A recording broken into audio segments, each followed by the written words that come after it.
It was a fast and furious day as far as content goes today, and wouldn't you know, by the time it took to record and then post that recording of Richard Allen's oral arguments about whether or not his lawyer should be reinstated, the Indiana Supreme Court has already ruled. Those lawyers are back. They're reinstated, representing Richard Allen. And knowing that ruling now makes this video I made of the oral argument, the questions asked by the judge, what we were thinking they were thinking when asking these questions, even more interesting. I can't wait to hear what you think as you watch this video.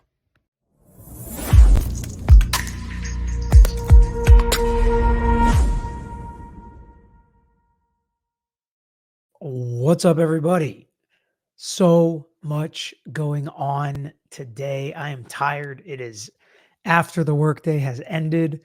You guys will be watching this probably tonight sometime, but I would be remiss if we didn't do a quick update on the Delphi case for Richard Allen, whose rights are apparently being trampled on. It really feels that way. It doesn't feel like this is the way it is supposed to go. So much so that the Supreme Court of the state of Indiana has decided to take a look at this. The judge's removal of his two court-appointed lawyers, who then he wanted to be his voluntary lawyers that he chose on his own, that they offered to do it for free, but she removed them after threatening to call them incompetent, grossly negligent. And all of that has come to light because while they withdrew at first, they said, you know what? No, we're not going to do that. And now they're fighting it all the way up to the Supreme Court. Oral arguments were today. A lot of their incompetence and negligence comes from the leak of some crime scene photos from their office that they admitted was an oversight. At least I think it was Baldwin's office who it actually was at, but both were forced to be removed. And it really is highlighting a criminal defendant's Sixth Amendment right to a fair trial, to counsel of his choice. And there are a lot of issues. There was not due process. There was not an open hearing and record evidence of the issues and why she was removing them from the case. As the defense appellate attorney argued, this was a defense team who put the prosecutors on their back foot. They had the prosecutors on their heels, and the judge basically stepped in to protect them because they had worked up a very viable theory of third-party guilt. They wanted to push a speedy trial, and the judge stepped in to get rid of them, to remove the obstacle. The defense attorney here was on fire. He did a great job talking about where the judge fell short. The questions from the court were good. They were really centered around, well, what if there was incompetence? What if there was gross negligence here? Should the judge have stepped in and removed them? And he basically said, we don't ever get there because there's not incompetence. There's not findings of that. Those issues are not here. They asked him a lot about waiving. Will he waive potential incompetent counsel in the future, which you never really want your client to do, only under very extreme circumstances? So if there wasn't incompetence finding here, but both sides kind of have this argument because the defense, if they win, maybe Richard Allen will say, well, incompetent counsel, if I lose, that's my appeal. But if they lose and the judge or the state wins, it's not really the state. If the judge wins and the defense attorneys are removed and Richard Allen loses, well, he's got a built-in appeal that the judge wouldn't let me have the lawyers I wanted. My rights have been trampled on, which is why this is such a mess. We're going to listen to just a couple, like 3, 4, 5-minute clips that encompass a lot of the argument. You can kind of see how the process goes in oral argument, where the judges just pepper you with questions. It's very different from a trial. That's why I liked in law school that I did mock trials. So I got some fake trial experience and moot court. So I got a lot of fake oral argument experience, and I loved it. I love the judge, kind of like, not unlike you guys in YouTube, just firing questions at me. I never know what's going to come. You got to be ready for anything. And these lawyers were. The judge's lawyer basically focused on wide discretion. Wide discretion. Judges can do this. They're allowed to do this. They should do this to protect the criminal defendant. And you don't even need to actually find incompetence, but just the possibility of incompetence. He wanted to make that bar seem as low as possible and the judge's discretion seem as wide as possible. So we're going to listen to a couple clips now, comment on them. But that was basically the gist. And at the end, I'm going to tell you where I think the judges are leaning based on their questions, because you can learn a lot from that. It's about an hour long. We're only going to watch, 10 minutes of it. So it's not the whole thing. If you want to watch the whole thing, it's posted on a couple different channels. But with the defense's case, the judges did seem to feel like there has to be a line where if it gets crossed, a judge can remove an attorney even over a defendant's objection. But let's listen to first the defense attorney's arguments here. Don't forget to hit the like button on this video. I don't think I've said that yet. And please subscribe to our page. We'd love to have you in the conversation in the future. All right, this is the appellate attorney for Richard Allen. One rare exception. And I'm still a little confused with the exchange with Justice Slaughter about the waiver. So let me ask it this way. If we grant you the relief you're requesting, we reinstate counsel, and Mr. Allen's convicted, can he pursue through PCR, post-conviction relief proceedings, a claim that his counsel were ineffective for the very same reasons that the trial judge here found? So the trial judge here found that he can't, it depends on what record the court would build regarding those, but no, I'm going to change that yet, just no, because these issues have nothing to do with effective. Not unusual for them to start answering questions to an appeal and then kind of fix their answer once they thought about it more. But as he answers this question, later they discuss it more with both sides. This is a question they're asking to both sides. They'll interrupt the lawyers. They'll ask questions, keep them on their toes. Representation at trial. So I don't think he could pursue them on those grounds. But so I don't see how these three violations, the inadvertent disclosure of pretrial discovery, that the press release over a year ago in direct response to press that the government was putting out, I don't see how those issues affect his trial. So I don't think he gets a post-conviction relief through that because those issues don't affect trial strategy. But you're saying he would lose on the merits. So what he's saying is he should not have to waive it because even if this is incompetence or gross negligence, it's not affecting trial. Leaking of the photos, the argument is they're poisoning a jury pool. That has nothing to do with their competence at trial or even representation in the case. I think that's a pretty decent argument. Later, he says, we're not going to show that clip, but he says this would be the first court probably in the world that says a photo leak creates the necessity to throw a lawyer off the case. And is that the precedent we're going to set? And the judges fire some questions at the judge's appellate attorney about that we are going to hear. Merits, you're not willing to concede that it would be waiver. And it seems odd that he could have it both ways, that he can say, you can never remove my counsel over my objection. I object, but then still have available to him the argument later that, well, even though I objected, it was still ineffective. If the judge, that's a great question by the judge. Can't have it both ways. You can't say, I want my ineffective lawyer, and then later I want to appeal because he was ineffective. judge exhausts, Available to him the argument later that, well, even though I objected, it was still ineffective. if the judge exhausts, I think the judge can take care of that. The judge can call, say, let's have a hearing regarding that pretrial publicity and somehow establish that that might be affecting his trial and that fully and fairly advise him that that's a repercussion. But if when he's fully and fairly advised of that, the repercussions of that judge's subjective belief that there was somehow some sort of ethical violation there, I think that he would be waiving it. So well, counsel, are you arguing? So basically his answer was there is a situation in which it would rise to the level that he would need to waive that future remedy. We don't have that here because the judge didn't do it right and didn't make the proper findings, but there could be a line that yes, you would have to waive ineffective assistance of counsel as an appellate remedy, which is the right answer. That the record doesn't support a finding of ineffectiveness by the trial judge? Or are you saying if the judge finds it, she still can't remove him? Oh, this record does not support ineffective assistance of counsel. But even if it did? No, sorry. The reasons that she advances aren't reasons to find a lawyer ineffective. Now, if this court... So he says there, very important, sorry I keep pausing, but that's the point of the channel. It's an important distinction, right? So he's saying he's argued about her process and procedure. And the judges pick up on that because we're going to hear a question later that shows that. But he's like, even if she did the process right, Judge Gold, in this situation, even if she did it right, the stuff she points out and they talk about in that chambers hearing or meeting is not enough. So she'd have to change the facts to get them to be ineffective to the level of removal. So that's important. That's a double whammy. Process and procedure were wrong, but even if they were right, there's not enough here.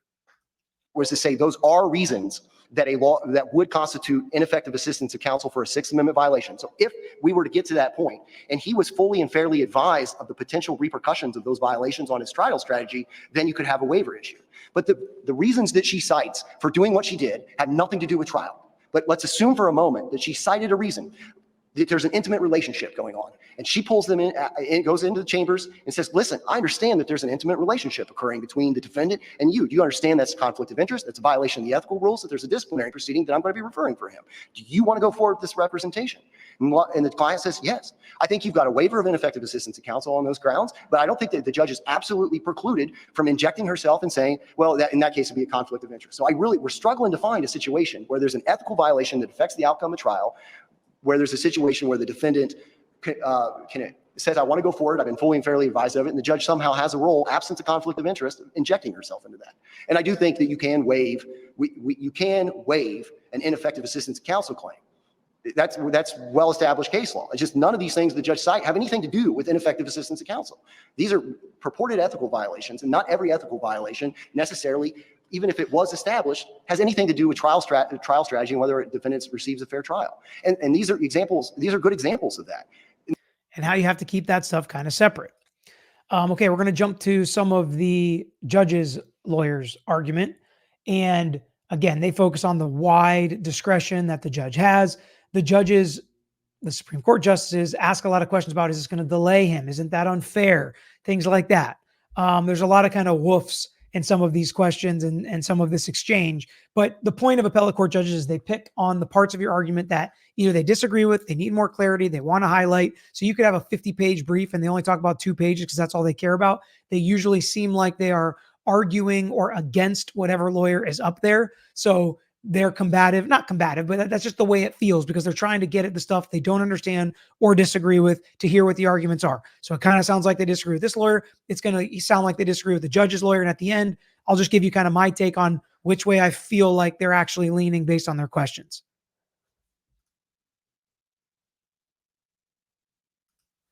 Do it. And it does not appear this was done the proper way. You're supposed to have, but it has to be done. There's a way that you do it. And it does not appear this was done the proper way. You're supposed to have a hearing.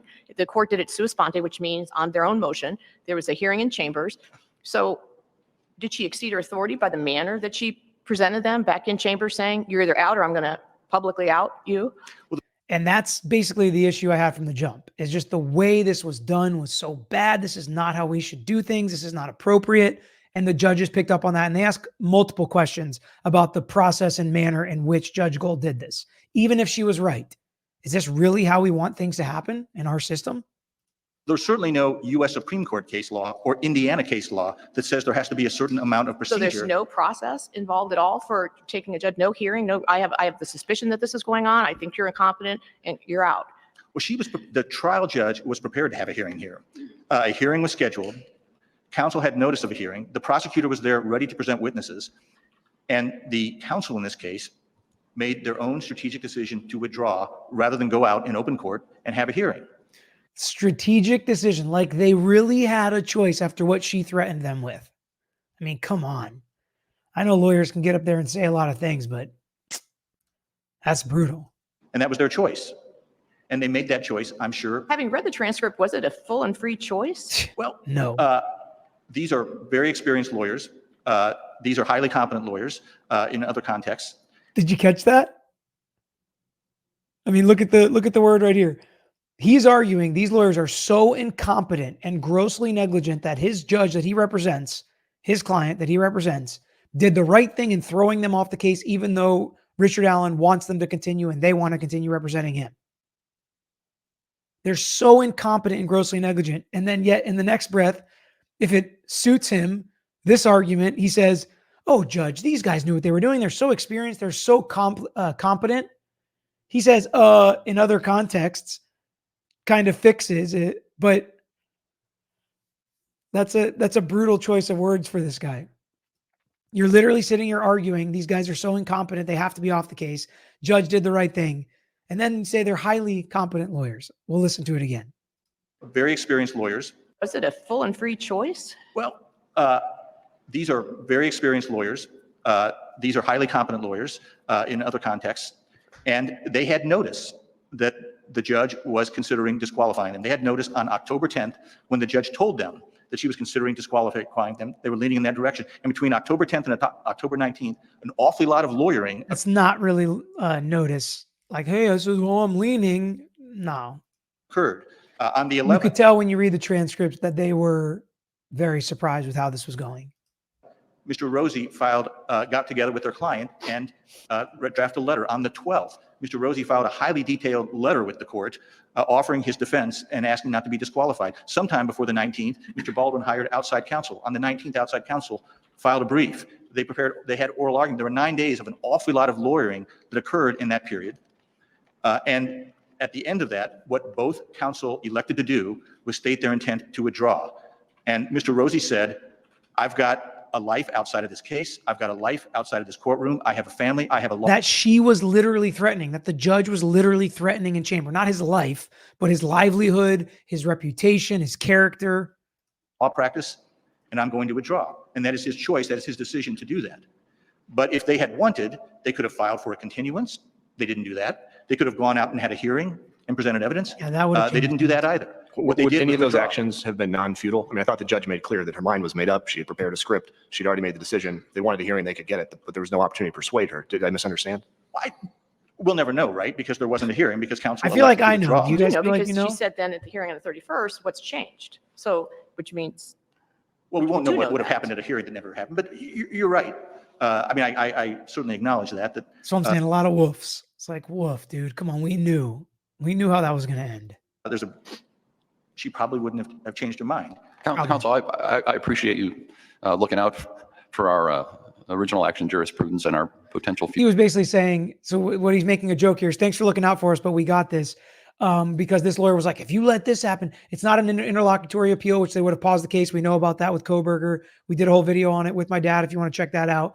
And this isn't the appellate process, which it should be, because the judge or the state, they always like to do it in the appellate process after the defendant loses, not before. And the fact that the Supreme Court is looking at this constitutional right potential violation at this point in the pretrial could open the floodgates. And no judges like opening the floodgates to more litigants. So he tried to use that as like, hey guys, rule for us or else the floodgates might open. And the Supreme Court justice is like, thanks for looking out for us. But since we're here, we might as well talk about it. Appreciate you looking out for our original action jurisprudence and our potential future caseload. But as long as we're here, what can you tell me? What can you point to in the record that supports a finding that these lawyers were ineffective to the point where they needed to be removed to protect the rights of Mr. Allen? And you see the differences in the questions. The defense lawyers, he's like, well, if they do say that they're ineffective, is that enough? And then for him, he's like, what do we have here that says they're ineffective? And that's how good appellate judges should ask questions. Again, under Wheat, there doesn't have to be a finding that they were actually ineffective. What there has to be a finding of, and this is under Wheat, that there is the potential to be ineffective. And here, it is not within the norms of the profession to negligently and repeatedly allow the unauthorized disclosure of highly confidential material Can in you a attorney work product. Can you help me understand how that hurt Mr. Allen's defense? Well, It's a good point as well. How did it actually hurt his defense that these photos were leaked? It was bad. Nobody wanted it. Hurts the victims. But if we're talking about Mr. Allen's right to fair and competent counsel that's going to help him for his defense, and usually the incompetence and the conflicts arise if you do something to screw up your client's case and you got to go. Did these really hurt Mr. Allen's defense? And listen to what the lawyer references. believe Mr. Rosie. Mr. Rosie himself said the likelihood of public backlash is significant, and this leak serves no legitimate public purpose. The reality. Backlash, and it serves no purpose. That's what Mr. Rosie said, which is one of the defense lawyers. He definitely doesn't say it hurts Allen's case. So his answer was a non-answer. And now listen, slowing it down and stopping it and pausing it allows us to kind of pick apart certain things they're saying. It may have sounded like a good answer, like Mr. Rosie said it was bad for them, but that's not what he said. He didn't say it was bad for them. I don't see how it's bad for them. It's not good. You shouldn't do stuff like that, and they didn't do it. It's very clear the lawyers did not direct this. It was an employee that went rogue basically and got the pictures out there. But it didn't hurt his defense. So why is it so incompetent as far as the representation of Mr. Allen? It was negligent, no doubt about that. Maybe even grossly negligent. But legally speaking, incompetent counsel, I'm not so sure. Here, as we all know, is that we already have a polluted jury pool because of the inordinate pretrial publicity that this case has garnered. And the further disclosure of highly confidential inflammatory material further pollutes that jury pool, making it that much greater to have a fair trial for Mr. Allen. And the trial court is rightly and appropriately able to exercise under Wheat, and I quote, intuition and judgment based upon experience to find that if counsel, Basically, trial court judges can do whatever they want. That's the case law he keeps citing. There have to be lines everywhere, right? There's got to be a line to what a judge can do. There's got to be a line to how far a lawyer can go with incompetence. There's got to be a line to how much of a conflict the defendant can actually waive. There are lines everywhere. Sometimes we got to find them. counsel is capable in the pretrial stages of making this many mistakes, what manner and How many magnitude during mistakes were trial there? is counsel But I keep capable of getting making? back to it, and I understand what you're saying, but I keep getting back to, if a criminal defendant has a constitutional right to say, I'm going to be my own attorney, well, that's fraught with more than just Yeah. what we're talking about here. He wants these attorneys. And so we're spinning and spinning and spinning on this, saying delay and this, but he wants these attorneys. There's not been these findings with regard to incompetence. There's a lot of words out there, but let him have his attorney to get this case back. Let him have his attorneys. He wants to privately hire them. I'm really struggling with why he can't make that decision that that's in his best interest and get this case moving again. Let me answer that in two ways, Your Honor. A lot of us have that question, Your Honor. First, again, in Wheat, He keeps quoting literally the same case, one case that basically says judges can do whatever they want. the accused in Wheat, Mr. Wheat, knowingly and intelligently waived the conflict in that case. And there was only a potential conflict. Wheat It was waived a that major conflict. conspiracy with lots of different people playing, in the Wheat case. Wheat I don't see himself, Wheat as tucked as neatly as you find Wheat. So Wheat go him- outside, Wheat, and give me something else. Give me a different case because I don't see wheat the same way you do. I think it's wheat. I can't tell. well, but again, Wheat himself claimed that this conflict And he's was like, "Yeah, let me stick with wheat, Judge. Let me stick with wheat." highly remote, highly unlikely to occur. Very small chance that the conflict will ever occur. And he waived the conflict, and yet the trial court found, based upon the court's intuition and judgment, based But on where can you point to me saying with regard to saying somebody is incompetent or He didn't reference another case, by the way. Did you notice that? He just went to the judge's intuition and discretion is wide. negligent? That's like, we have a string of cases. So these conflict cases have come up before with disqualification. Where are we on this? Well, again, it is certainly not consistent with the norms of the profession to negligently and repeatedly allow the unauthorized disclosure of highly confidential material that will pollute the jury pool. And here we already have a jury pool that is polluted. Does that rule apply both ways? Because one of the things defense counsel said in their letter to the court was that they believed that the state had allowed the dissemination of information regarding the crime scene. So can a judge disqualify the prosecutors too?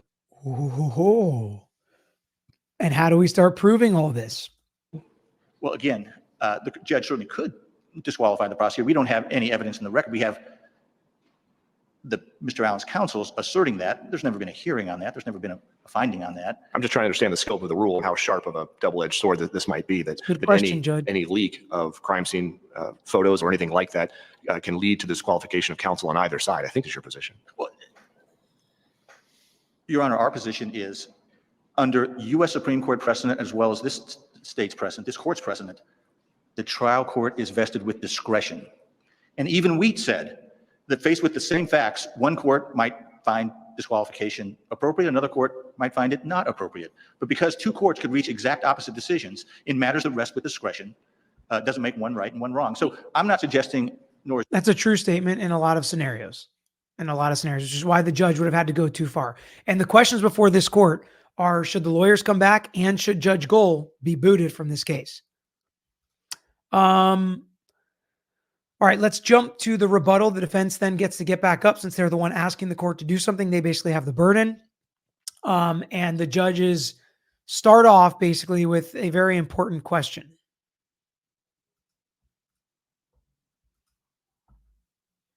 Oh, first off, one thing the state says is that we don't even know that Richard Allen understands what's going on or wants these lawyers. And he reads a letter from Richard Allen that is very clear that he knows exactly what happened with the crime scene photos, the potential ineffective assistance of counsel and incompetence, negligence, whatever. And he still wants these guys because they fight for him. Counsel, but we end up agreeing with you with respect to volunteer counsel. I just want to make sure I understand the parameters of your appointed It's 221 of the record, Your Honor. counsel. What if we end up agreeing with Mr. Gutwein with respect to court appointed counsel, but we end up agreeing with you with respect to volunteer counsel? I just want to make sure I understand the parameters of your requested relief. Are you? And so this is the interesting question. So we know they got booted as court appointed counsel, and then they tried to come on as voluntary counsel because Richard Allen can choose his own attorney. Those are multiple questions. And it seems like that's what they asked the court to do, is let them come back on as Richard Allen's attorney. But then during the argument, it kind of sounds like they wanted to be court appointed counsel, which could create an issue potentially.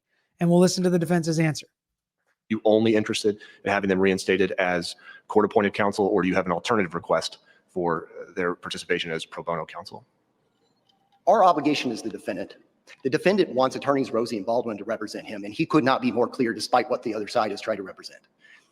But to do a half measure is to credit the judge and the attorney general for allowing this to happen. And because Mr. Rosie and Baldwin were the ones who had an absolute duty to protect their clients' wishes, and they did everything they could to do that.